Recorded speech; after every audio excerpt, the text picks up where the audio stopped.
Hi, and welcome to our Prophetic Wisdom Home Group series. In the first session, we looked at what the Bible had to say about prophecy. We discovered that it was not only God's idea, but it is something that is now available to all of us. The word prophecy actually comes from the Greek word propheteia, meaning inspired utterance from God or a message from God.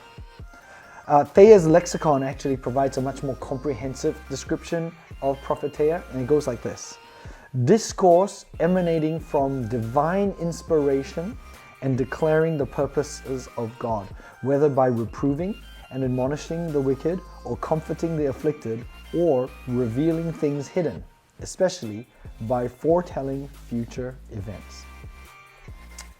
Put simply, prophetic just means discerning and hearing God's voice and then communicating it to others. We're taking time in this whole series to grow in our gift of prophecy, and I hope that you caught from the first session that it's actually available to you. So in this session, we want to ask this question: what does it actually mean for you personally? If we are going to grow in prophecy, then we ourselves are going to have to explore it. And we'll need to understand that we all have different starting points. I'm sure even right now, in your home group, there will be some of you who will love it. They're so used to moving in the prophetic. You're like, yes, I'm so FGA. It's about time we did a prophetic series. Some in your home group might overuse it, or maybe you've seen some people, they over rely on prophecy, they haven't really subjected it to God's wider counsel. And so you're thinking, oh man, there are these people who overdo it. There might have been others that have been burned by prophecy and they've had a bad experience with it. And still others that are maybe naive to it. Maybe you've never moved in the prophetic. You don't know anybody who's moved in the prophetic. And you're a little bit just, scared of the unknown. Some of the reasons why people are indifferent or they reject the prophetic are maybe a lack of understanding or exposure to prophecies, maybe a lack of revelation of the value of prophecies. Some people are hurt by the prophetic word or by prophetic ministers.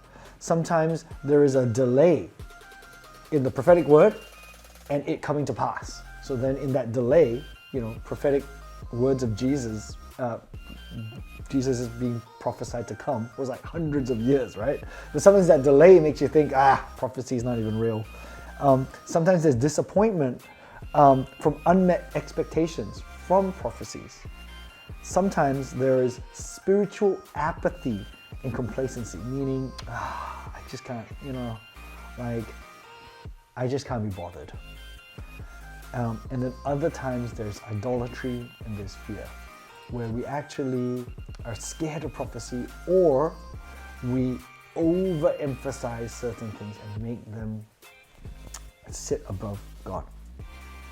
We need to be very clear that prophecy is one of the means in which God uses to grow us in godly wisdom.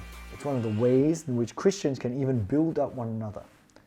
Love must motivate the use of all spiritual gifts, whether that's evangelism, the pastoral gift. Teaching must be done in love, but the prophetic must also be done in love. One of the great things that prophecy can do is it can actually help to build others up. Here are some ways that the prophetic can actually edify and build others. Did you know that the prophetic can restore people's dignity and self-respect? The prophetic can edify, encourage, and comfort the church. That's what it says in 1 Corinthians 14, verse 3.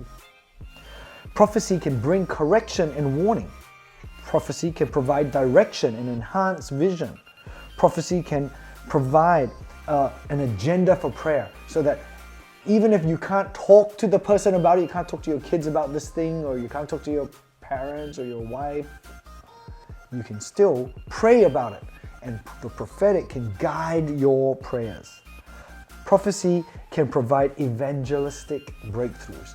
That means it can break through things in the spiritual for the salvation of souls even. That's found in 1 Corinthians 14, 24-25. Prophecy can provide insights in counseling sessions. I can't tell you how many times we've been chatting with people, and people never tell pastors the whole story.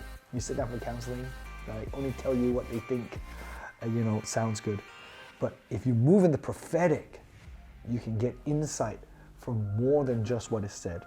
Prophecy injects faith. It releases the church sometimes into a new spiritual direction.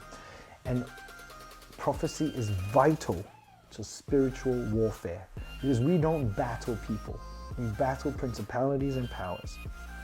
So let's take some time in this session to be just honest about where we stand regarding prophecy. What biases do we have?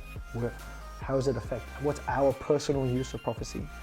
And let's see if we can match how we stand with how God wants us to stand based on His Word. Let's match up our biases with God's intentions.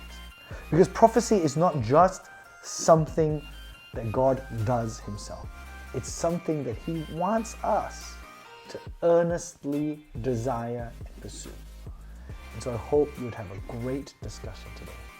God bless.